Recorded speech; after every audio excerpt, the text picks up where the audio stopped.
If you want to connect to another computer using AnyDesk, this step-by-step guide will walk you through the entire process in a simple way. Whether you're helping someone remotely, accessing your work device, or troubleshooting a computer for a client, AnyDesk makes remote access fast and easy. If this tutorial helps, make sure to hit the like button and subscribe for more software tutorials just like this. First, open the AnyDesk app on both devices. That means the computer or device you want to control and the device you're using to connect from.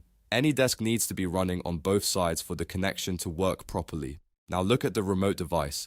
On the main screen, you will see a section labeled Your Address. This is where AnyDesk shows the unique ID or alias for that device. It is usually a 9 to 10 digit number, and this is what you will use to connect. Next, go back to your local device. At the top of the AnyDesk window, you will see the Enter Remote address bar.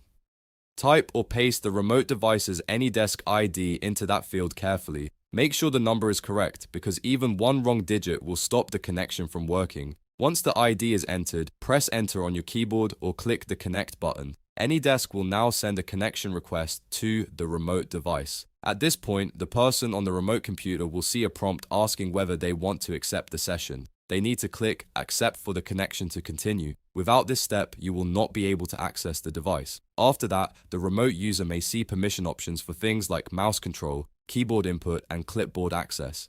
These settings determine what you're allowed to do during the session. If they want you to fully help them, they can allow the necessary permissions and then click Accept again.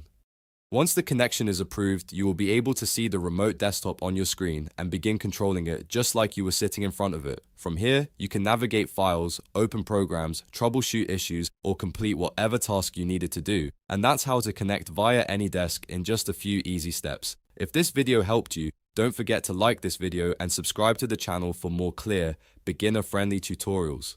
Thanks for watching, and I'll see you in the next one.